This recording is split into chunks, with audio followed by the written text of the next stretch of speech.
Carlos Salinas de Gortari llega a la presidencia envuelto de un gran fraude electoral, destapado y acobijado por Miguel de la Madrid, que en 1997 firma el Pacto de Solidaridad Económica.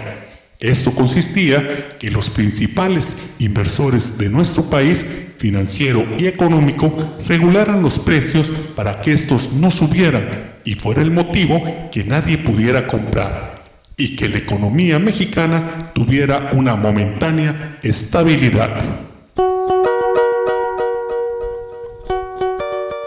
¿Por qué le importaba tanto a Miguel de la Madrid hacer esa estabilización? En 1988 había elecciones y su alumno de universidad y secretario de Programación y Presupuesto, Carlos Salinas de Gortari, era el elegido, y por primera vez en la historia del PRI no estaban seguros que iban a ganar, ya que tenían un fuerte contendiente, Cuauhtémoc Cárdenas, hijo de una gran leyenda, Lázaro Cárdenas del Río.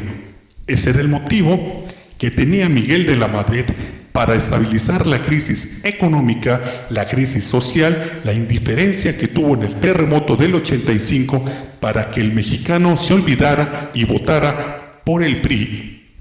Salinas de Gortari venía de una familia de políticos. Estudió en la Facultad de Economía de la UNAM, donde tuvo como maestro a Miguel de la Madrid.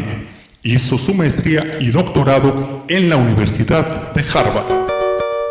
En 1988, las tendencias le favorecían a Cárdenas, a quien lo declararon vencedor con una ventaja del 42% por 36% de Salinas, con el 50% de las casillas computadas. En la noche del 6 de julio de 1988 hubo una supuesta caída del sistema de cómputo que le da la ventaja a Salinas mágicamente por 4 puntos. Cuauhtémoc Cárdenas con el Frente Democrático Nacional, Manuel Cloutier con el PAN y Rosario Ibarra de Piedra del PRT acudieron a protestar ante la Secretaría de Gobernación por el fraude electoral, sin ningún éxito. Carlos Salinas era el ganador. El jueves 1 de diciembre de 1988 llega una de las políticas económicas más inhumanas a nuestro país: el sistema neoliberal, que en el sexenio pasado ya se habían puesto las bases. Ese sistema que nos ha dejado millones de muertos, millones de pobres, dependencia con el extranjero, atraso económico, monopolios comerciales y privatizaciones. La Unión llegaron muchas cartas de puros señores difuntos, dando gracias por su voto. Hay un compañero que se llama Francisco Vallejo, que murió en 1966, aun sin embargo tal le dan gracias por su voto al PRI. Es que es eterno. Mi abuelita todavía está votando. Mi abuelita todavía está votando. Mi abuelita, mi papá, bueno, todos están votando. Y ya murieron. Todos ya murieron. Y siguen en el padrón electoral. Gobernaré respetando esa pluralidad y esa complejidad. Mi propuesta inicial es la siguiente: convengamos la forma de limpiar la elección, aceptaré el resultado cualquiera que sea, que surja de comparar los números de las actas de escrutinio, de abrir los paquetes electorales que sean necesarios. Presidente constitucional de los Estados Unidos mexicanos, el 1 de diciembre de 1988, al día 30 de noviembre de 1994, el ciudadano Carlos Salinas de Gortari.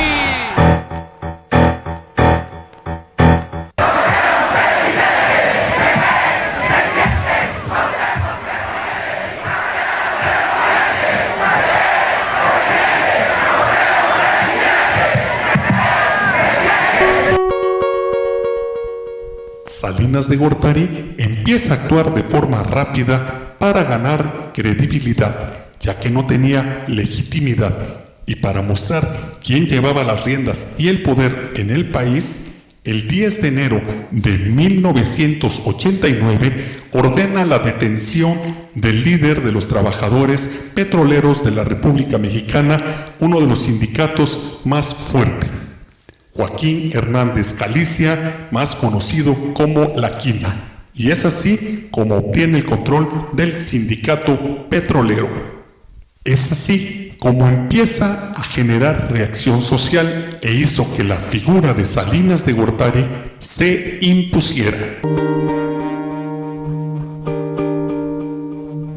El 1 de octubre de 1989, el ex candidato del PAN a la presidencia y expresidente de la Confederación Patronal de la República Mexicana, Coparmex, Manuel Cloutier, pierde la vida en un accidente en la carretera México-Nogales. Un tráiler prensó el vehículo en el que viajaba junto con el diputado Javier Calvo Manrique.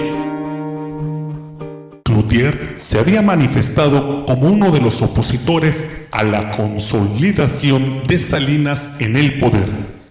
Algunas opiniones lo señalan como un atentado. Durante los años del gobierno del priista, la Constitución sufrió 55 modificaciones. En las elecciones de agosto de 1991, Salinas no reconoce la derrota del priista Ramón Aguirre ante Vicente Fox del PAN. En diciembre de 1991, con el poder que había adquirido, ordena a quemar los paquetes del fraude electoral de 1988 que se encontraban en resguardo en el sótano de la Cámara de Diputados. Todo esto con el apoyo de Diego Fernández de Ceballos y la fracción parlamentaria del PAN.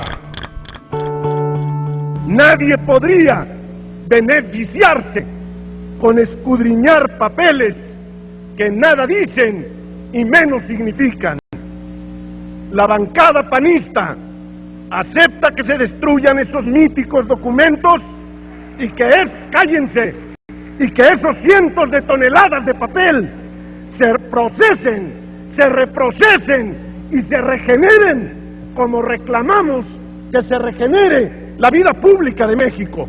El lunes 24 de mayo de 1993 a las 15:45, acribilla de 14 impactos de bala en el estacionamiento del Aeropuerto Internacional de Guadalajara al cardenal Juan Jesús Posadas Ocampo. Existen dos versiones, una que quedó en medio de la riña y otra que lo confundieron. Noviembre de 1993, Carlos Salinas de Gortari firma el Tratado de Libre Comercio, TLC, que para él era la coronación de su sexenio.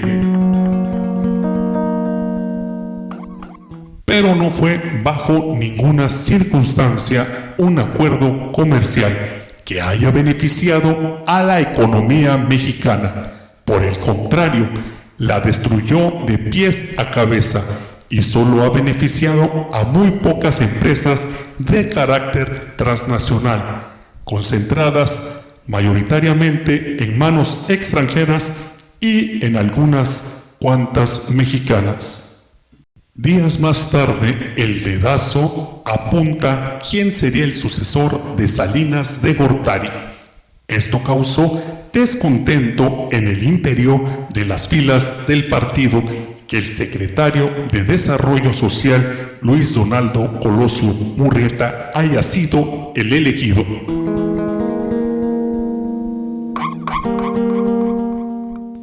El 1 de enero de 1994, miles de indígenas y demás gente exigían ajustes al Tratado de Libre Comercio.